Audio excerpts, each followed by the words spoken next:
আমি আওয়ামী লীগের আমলেও 7 বছর জেল কেটেছি, আওয়ামী লীগ আমাকে 5 বছর ফাঁসি স্টেলে রেখেছে, তাহলে আমি তো অবশ্যই আওয়ামী লীগের দোষণ না। কিন্তু বাস্তবতাটা কি, যে শেখ হাসিনা যখন ক্ষমতায় ছিলেন, যখন 2021 সাল থেকে, অ্যাকচুয়ালি 2020 সাল থেকে বিশ্ব বলতো বাংলাদেশ ইকোনমিক স্টার, অর্থনীতির তারকা, তখন আমি আওয়ামী লীগের আচরণে ক্ষুব্ধ হলো আমার দেশের যে উন্নতি হচ্ছে, সম্মান হচ্ছে, সুনাম হচ্ছে, আমি তো গর্বিত ফিল করেছি। আমি তো পৃথিবীর বহু দেশে সবসময় যাই, আওয়ামী লীগের সময়ে, এর আগেও তো আমি গেছি, আমেরিকাতেও গেছি, কিন্তু আমি দেখেছি ওই সময়টাতে সব দেশ বাংলাদেশকে একটু জাপানিদের মতো, না হলেও সিঙ্গাপুরিয়ানদের মতো, চাইনিজদের মতো একটু তোয়াজ করতো।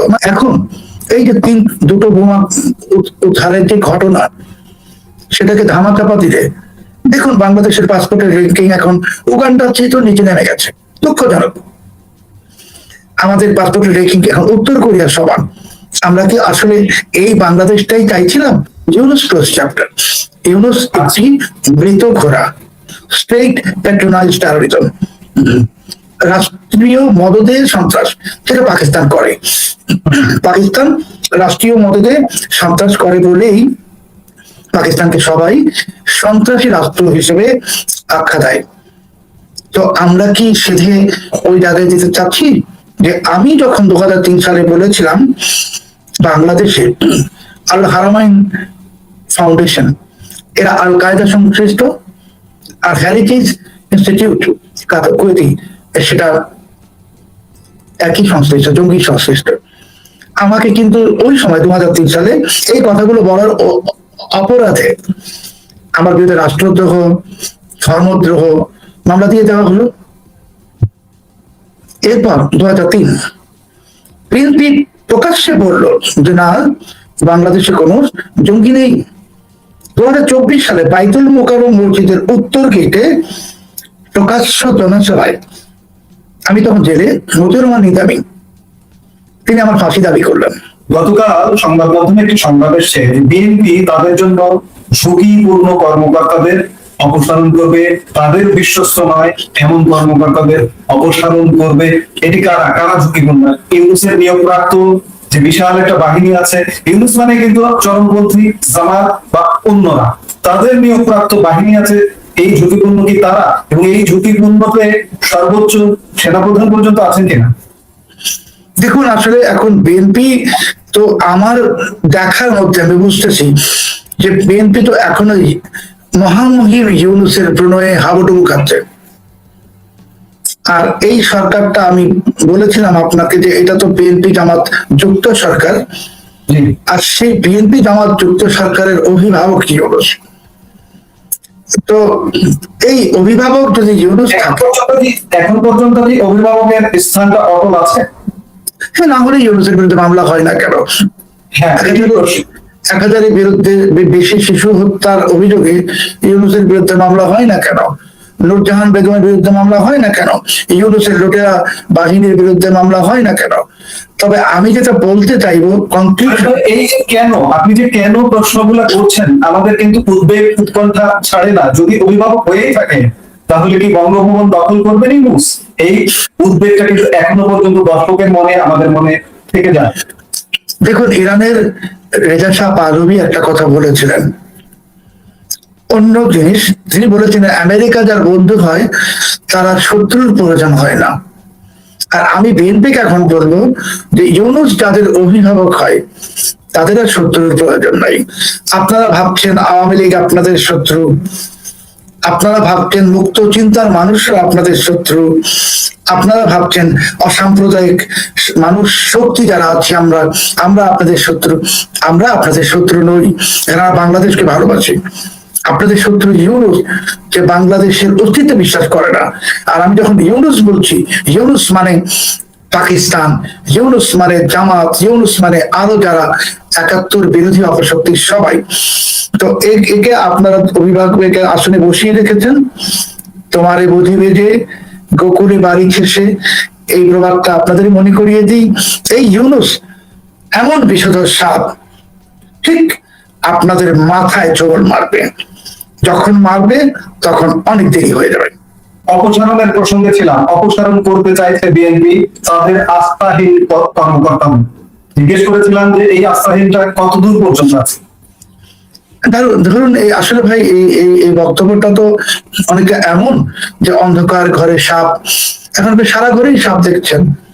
তো এটা তো 0 থেকে টপ পর্যন্ত সব জায়গায় যাবে। আর আপনি যদি বলেন যে সেনাবাহিনীকে, সেনা প্রধানকে স্পর্শ করতে পারে কিনা, সন্দেহ তো একটা রোগ।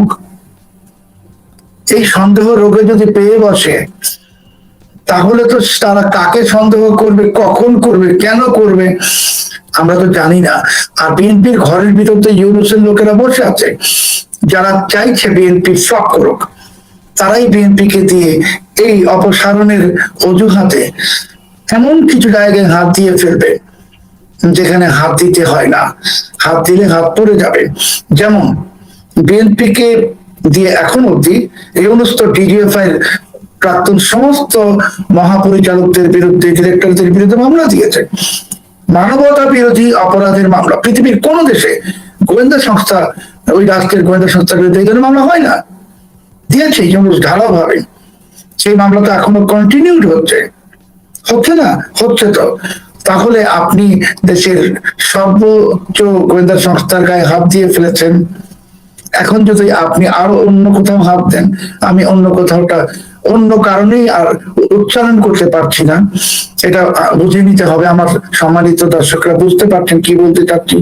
তো এমন জায়গায় হাত দেওয়া হবে যেখানে আপনাদের হাত পড়ে যাবে, এবং এটাই হতে যাচ্ছে। আপনারা অপসারণ করবেন, ইউনুসের লোকদেরকে অপসারণ করেন বেছে বেছে। ইউনুসের যারা বিভিন্ন জায়গায় আছে এদেরকে বাদ দেন, ইউনুসকে বাদ দেন, মাথা থেকে তাকে নামিয়ে ফেলুন।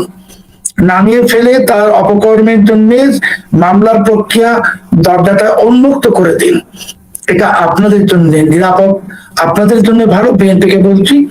আর যদি না করেন তাহলে আপনারাই শেষ পর্যন্ত এমন ক্ষতিগ্রস্ত হবেন যে আপনারা ক্ষতিগ্রস্ত এখন হয়ে গেলে গণতন্ত্র তো বিপদে পড়বে। তো আগে অতীতে যখন গণতন্ত্র বিপদে পড়েছে, বিএনপি আওয়ামী লীগ একখানে করে হয়ে গণতন্ত্রকে রক্ষা করেছে 90 এর গণ আন্দোলন এবং অন্যান্য বিভিন্ন সময় 1/11 এর পর। এখন তো আওয়ামী লীগ নাই, মানে আপনারা তো আওয়ামী লীগকে নির্বাচনে পাঠিয়ে দিয়ে রাখছেন। আপনাদের একা সব ঝড়ঝাপটা সামলাতে হবে। সেই ঝড়ঝাপটা সামলানোর শক্তি আপনাদের আছে কিনা সেটা তো আমি জানি না। আপনি গতকাল একটা সোশ্যাল মিডিয়া স্ট্যাটাসে লিখেছিলেন যে প্রচন্ড ভারত বিরোধী ইউনুস, সেই ভারত বিরোধী ইউনুসের ভারতে কি কর্মকাণ্ড সেগুলো যদি আমাদের দর্শকদের একটু টাচ করতেন, বলতেন। তার আগে কাজী ভাই একটা ব্রেকিং স্টোরি আমি শেয়ার করতে চাচ্ছি আপনার সঙ্গে। যে 2014 সালে যখন ট্রাম্পের সঙ্গে হিলারি ক্লিনটনের নির্বাচন হয়, সেই নির্বাচনে ইউনুস কিন্তু বিপুল অঙ্কের টাকা বিনিয়োগ করে, খাটায়, খরচ করে বিপুল, যেটা পরবর্তী ট্রাম্প বলেছ।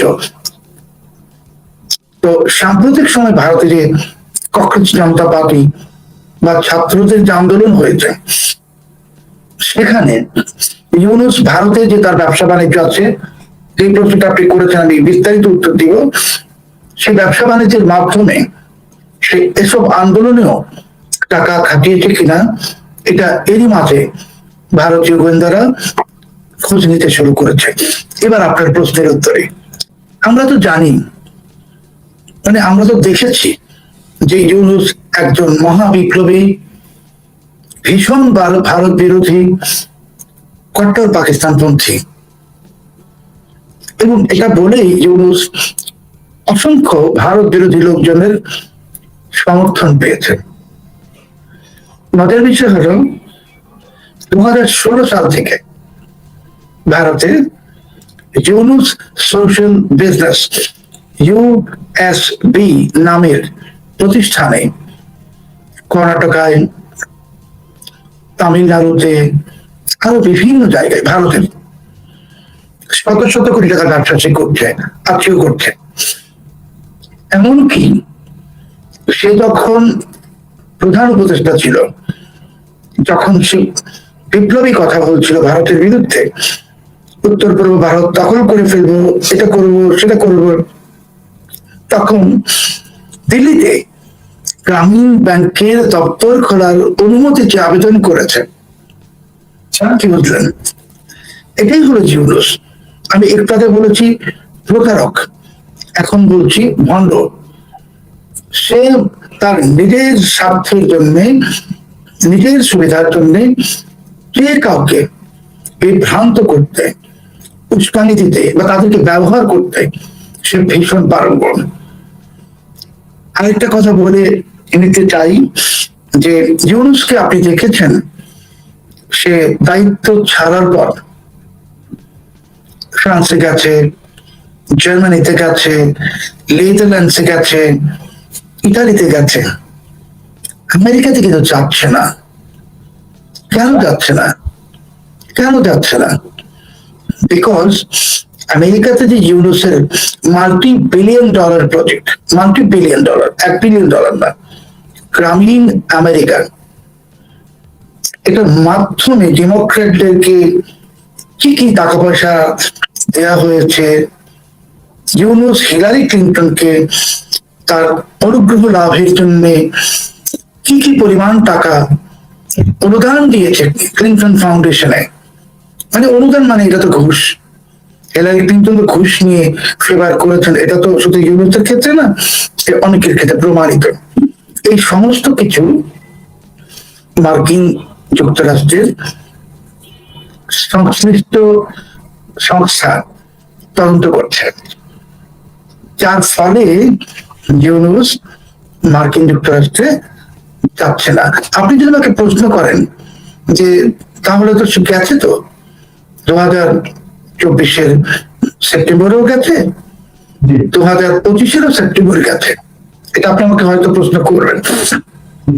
দেখুন, জাতিসংঘের অধিবেশনে যখন কেউ অংশ নেন, ওই আমন্ত্রণটা জাতিসংঘের। আচ্ছা,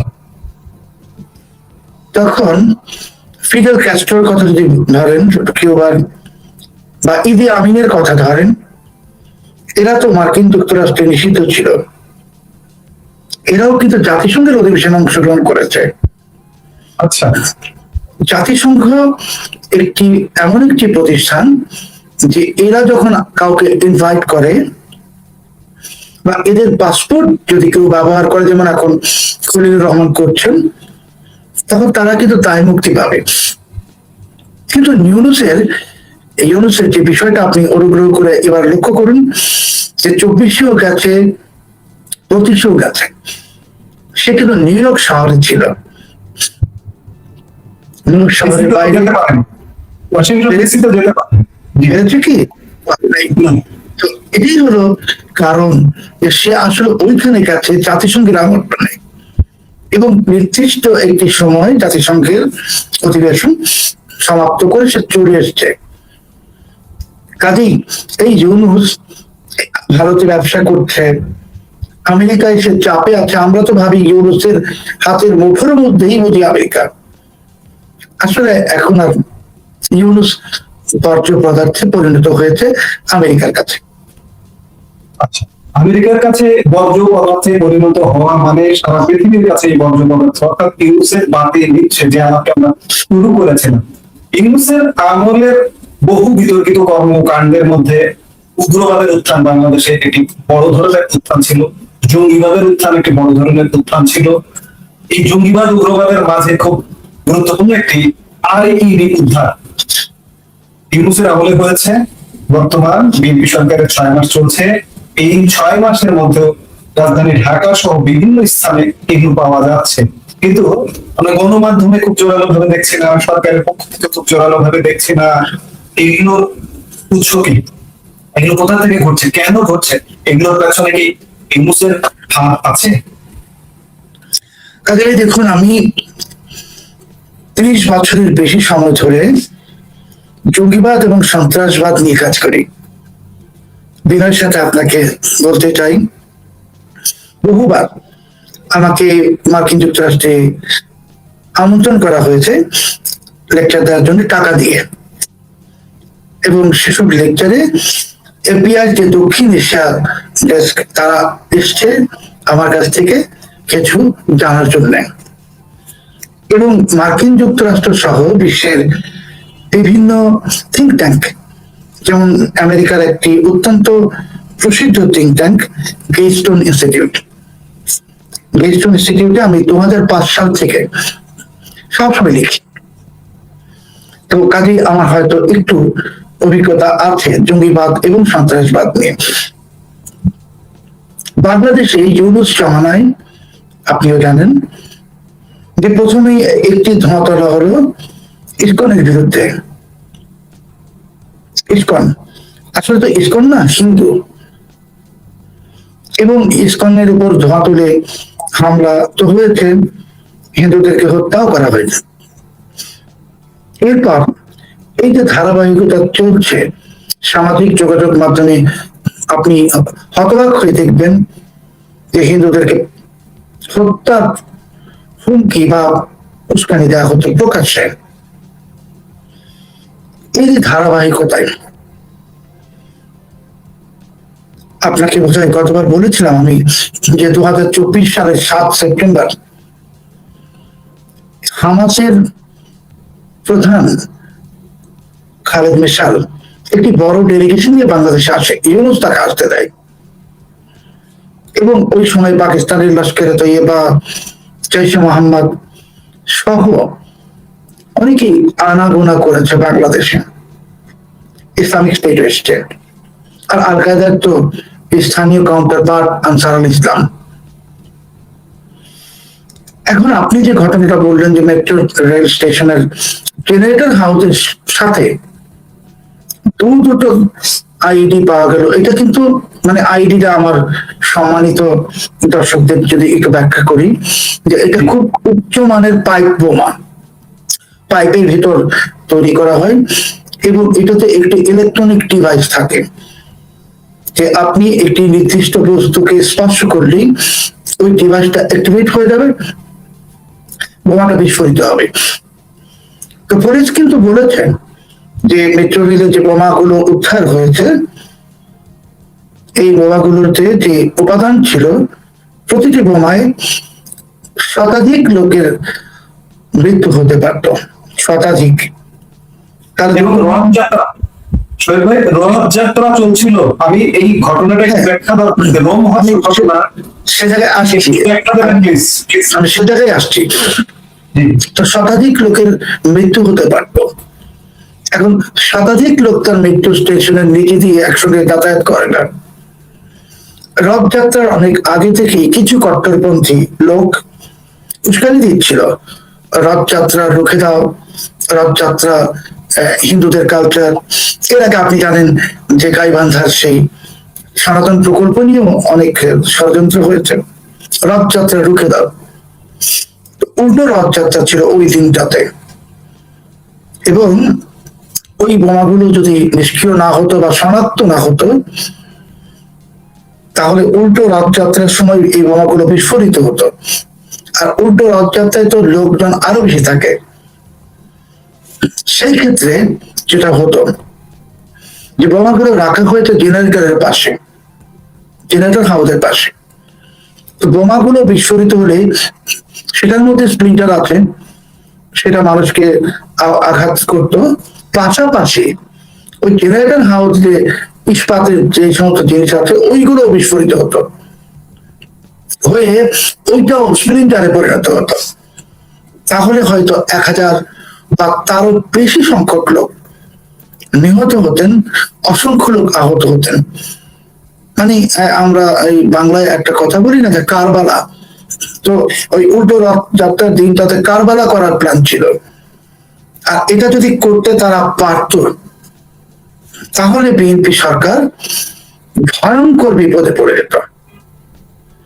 দেখুন, দুটো বোমা উদ্ধার হওয়ার পরপরই পরের দিনই নারায়ণগঞ্জের নাগপুর ব্রিজের পাশে ইউনাইটেড ফিলিং স্টেশন নামের একটি পেট্রোল পাম্পে, অনেক বড়, সেখানেও বোমা পাওয়া গেল।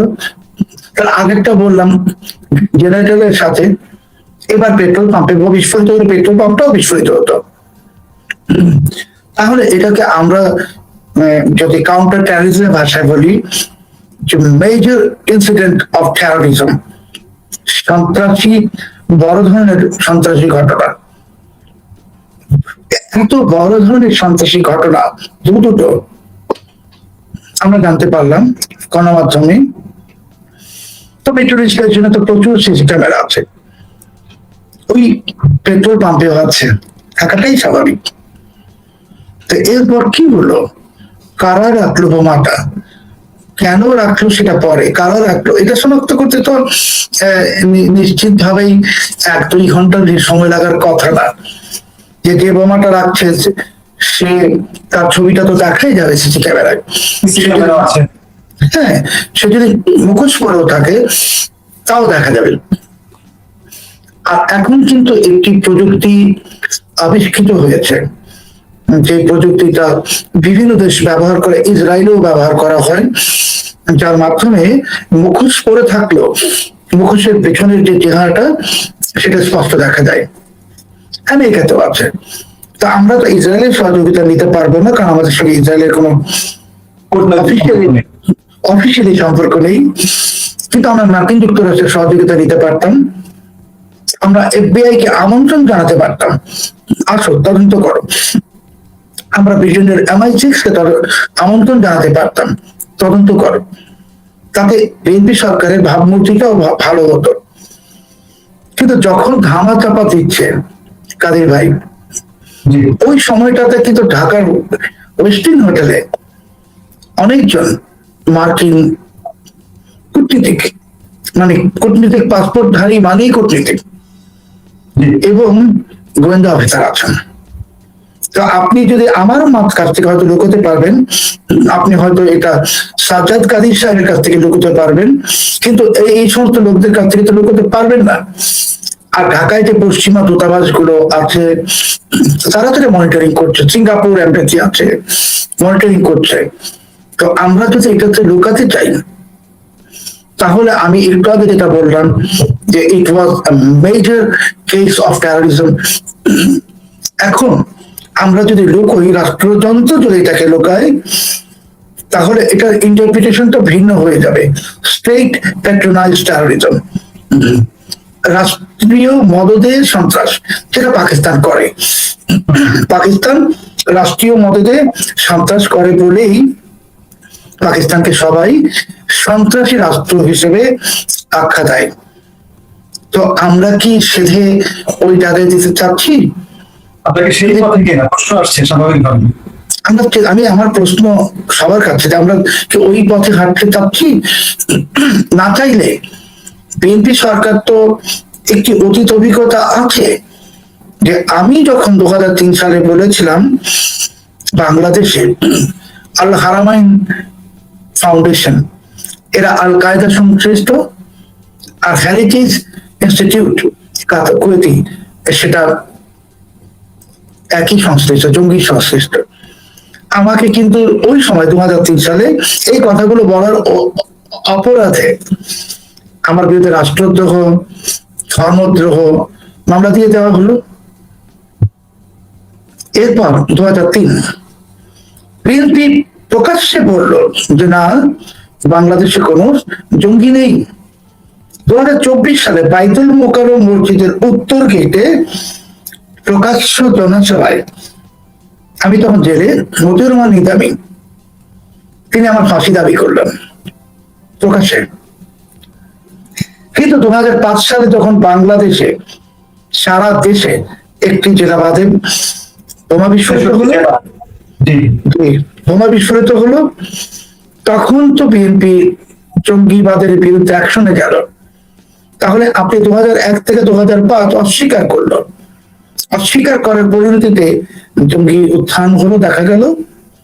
এবারও যে বিএনপি ধামা চাপা দিচ্ছে, এই ধামা চাপার কারণে অনেক খারাপ কিছু দেশের জন্য যদি হয়, তো আখিরে তো আপনার মতো আমার মতো আমরা যারা সাধারণ মানুষ, আমাদের যাদের বিদেশি পাসপোর্ট নাই, আমাদের যাদের বিদেশে একটি বাড়ি নাই, বিদেশের ব্যাংকের টাকাও নাই, আমরাই তো ভুক্তভোগী হব। রাজনীতিবিদরা তো ভুক্তভোগী হবে না, কারণ আমাদের সন্তানরা এই দেশে লেখাপড়া করে আর ওনাদের সন্তানরা বিদেশে লেখাপড়া করে। বিনয়ের সাথে একটা প্রশ্ন না করে পারছি না, লোভ সামলাতে পারছি না প্রশ্ন করার। জি। যে এই যে রাজনীতিবিদরা জুলাই স্পিরিট, জুলাই চেতনা বলেন যে এত, তো সেই জুলাই আগস্টের অভ্যুত্থানে যারা অংশগ্রহণ করলেন তাদের নাম তো আমরা জানি। তো কোন রাজনীতিবিদের কোন সন্তান অংশগ্রহণ করেছিলেন? বিএনপি, জামাতের কর্মীরা অংশগ্রহণ করেছেন প্রকাশ্য এবং গুপ্ত, কিন্তু জামাতের কোন নেতার সন্তান কি অংশগ্রহণ করেছে? বিএনপির কোন নেতার সন্তান কি অংশগ্রহণ করেছে? ওরা কি আহত নিহত হয়েছে? তার মানে কি যে ওনারা সবকিছুতে আমার আপনার মতো, আমাদের মতো সাধারণ মানুষদেরকে এই যে আপনার ওই কসাইখানার ভেড়ার মতো ব্যবহার করেন। ক্ষতি হলে আমাদের হয়, লাভটা ওনাদের। এখন এই যে দুটো বোমা উদ্ধারের যে ঘটনা, সেটাকে ধামাচাপা দিলে দেখুন বাংলাদেশের পাসপোর্টের র্যাঙ্কিং এখন উগান্ডার চেয়ে তো নিচে নেমে গেছে, দুঃখজনক। আমাদের পাসপোর্টের র্যাঙ্কিং এখন উত্তর কোরিয়ার সমান। আমরা কি আসলে এই বাংলাদেশটাই চাইছিলাম? চাই নাই তো। আমরা তো, এটা তো বললে অনেকেই আমাকে অনেক খারাপ বলবেন যে আমি অমুকের দোষর। আমি কারো দোষর না। আমি আওয়ামী লীগের আমলেও 7 বছর জেল খেটেছি। আওয়ামী লীগ আমাকে 5 বছর ফাঁসির জেলে রেখেছে, তাহলে আমি তো অবশ্যই আওয়ামী লীগের দোষর না। কিন্তু বাস্তবতাটা কি, যে শেখ হাসিনা যখন ক্ষমতায় ছিলেন, যখন 2021 সাল থেকে, অ্যাকচুয়ালি 2020 সাল থেকে বিশ্ব বলতো বাংলাদেশ ইকোনমিক স্টার, অর্থনীতির তারকা, তখন আমি আওয়ামী লীগের আচরণে ক্ষুব্ধ হলো আমার দেশের যে উন্নতি হচ্ছে, সম্মান হচ্ছে, সুনাম হচ্ছে, আমি তো গর্বিত ফিল করেছি। আমি তো পৃথিবীর বহু দেশে সবসময় যাই। আওয়ামী লীগের সময়ে, এর আগেও তো আমি গেছি, আমেরিকাতেও গেছি, কিন্তু আমি দেখেছি ওই সময়টাতে সব দেশ বাংলাদেশকে একটু জাপানিদের মতো, না হলেও সিঙ্গাপুরিয়ানদের মতো, চাইনিজদের মতো একটু তোয়াজ করতো, মানে ভাবতো যে না এরা থাকবে না, উন্নত দেশ হয়ে যাচ্ছে উন্নত। সেখান থেকে বিএনপি নেতারা এখন বলেন যে তারা নাকি তলাবিহীন ঝুড়ি পেয়েছেন। ঝুড়িটা তলাবিহীন তো ছিল না। আর ধরুন তলাবিহীনই ছিল, তো বিএনপি তো ঝুড়িটাও নাই করে দিয়েছে, এখনো ঝুড়িও নাই। একদিকে অর্থনীতির করুণ অবস্থা, বিদেশি বিনিয়োগ নেই, এরপরে যে পরপর 3টি বোমা উদ্ধারের ঘটনা, সেটা নিয়ে রাষ্ট্রযন্ত্র নীরব, একেবারেই নীরব। তো এটা ভাই শেষ পর্যন্ত, আখেরে মানে শেষ পর্যন্ত এটা পরিণতি কি হবে, কি হতে পারে? আমি আমার যে 30 বছরের অভিজ্ঞতা এই সন্ত্রাসবাদ জঙ্গিবাদের গবেষণার কারণে, এটা দিয়ে আমি হয়তো বুঝতে পারছি, কিন্তু আমি তো বলতে পারছি না। কেন বলতে পারছি না? কারণ মুক্ত, স্বাধীন, মুক্ত কথা বলার যারা সাংবাদিক, মুক্ত বাকের পক্ষে যারা, তারা তো আক্রান্ত হচ্ছে ক্রমাগত। তাদের বিরুদ্ধে প্রোপাগান্ডা হচ্ছে, তাদের বিরুদ্ধে মামলা হচ্ছে, আইসিটিতে মামলা হয় সাংবাদিকদের বিরুদ্ধে, তাই না? এখনো হয়েছে। তারপরে পিটিয়ে হত্যা করো সাংবাদিক অমুককে, প্রকাশ্যে আসছে। তো আমরা তো কথা যদি না বলি, ধরুন আমরা কথা না হয় বললামই না, আমি হয়তো আমার না হয় আমার পত্রিকাতে প্রেসিতে আমি বাংলাদেশের করে নিউজই পাবলিশ করি না, গত প্রায় 5 মাস যাবত করি না, শুধু বিদেশি খবর। কেন? আমার বাংলাদেশি খবর পাবলিশ করার তো দরকার নাই। আমি কষ্টে করি না যে আমি করতে যাব, কার মান কোন জায়গায় চলে যাবে, কে কোনখানে মাইন্ড করবে, দরকার তো নাই। কিন্তু আমি না হয় নীরব থাকবো, সাজ্জাদ কাদির সাহেব না হয় নীরব থাকবেন, ক্ষতি তো দেশের হবে। কারণ আমরা তো গণতন্ত্রের 4 স্তম্ভের একটা। আমরা যদি চুপ করে যাই, আমরা যদি চোখেও কাপড় বেঁধে ফেলি, মুখেও বেঁধে ফেলি, কানেও না শুনি, তো সমস্যা তো আমাদের হবে না, সমস্যা তো দেশের হবে, রাষ্ট্রের হবে। 1 নম্বর হলো সরকারকে আগামী 72 ঘন্টার মধ্যে আমাদেরকে বলতে হবে যে এই বোমাগুলো কারা রেখেছে। এই বোমাগুলো যদি সরকারের পক্ষের কেউ রেখে থাকে, সেটা আমাদেরকে বলতে হবে। আর যদি কিছুই না বলা হয় তাহলে আমিও ধরে নিব যে এটা স্টেট প্যাট্রোনাইজ টেরোরিজম। দ্বিতীয় কথা হলো, সাংবাদিকদের বিরুদ্ধে যে কাজকর্ম চলছে, কারা করছে, আমরা তো জানি, আপনিও জানেন। এই সমস্ত একটি বিশেষ রাজনৈতিক দল বা বাংলাদেশ বিরোধী শক্তি, অপশক্তি, যারা বাংলাদেশকে পাকিস্তান বানাতে চায়, তারাই করছে। এইসব বন্ধ করতে হবে। সামাজিক যোগাযোগ মাধ্যমে পোস্ট দিয়ে সাংবাদিকদেরকে হুমকি দিলে তাদের বিরুদ্ধে সন্ত্রাস দমন আইনে মামলা দিন। সাংবাদিকদের কণ্ঠরোধ করার চেষ্টা করলে তাদের বিরুদ্ধে কঠোর ব্যবস্থা নিন।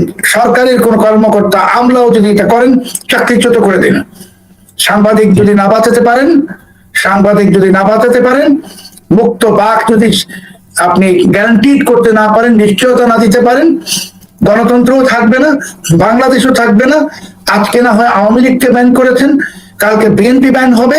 আপনারা বাংলাদেশে একটি জঙ্গিবাদের চারণভূমি। আপনারা যদি গণতন্ত্র চান, আপনারা যদি বাংলাদেশকে ভালোবাসেন, আপনারা যে বাংলাদেশকে ভালো আসলে বাসেন না, সেটা বললাম যে আন্দোলনে আমাদের মতো মানুষকে ঠেলে দেন, আমাদের সন্তানদেরকে ঠেলে দেন, আপনাদের সন্তানদেরকে দেন না। ঠিক আছে, বুঝলাম, কিন্তু এখন দেশটাকে বাঁচান, জাতীয় ঐক্য গড়ে তোলেন। জাতীয় ঐক্য ছাড়া দেশ বাঁচবে না। সাংবাদিকদেরকে মুখ বন্ধ করলে সাংবাদিকদের সমস্যা নাই, আপনাদেরই ক্ষতি হবে।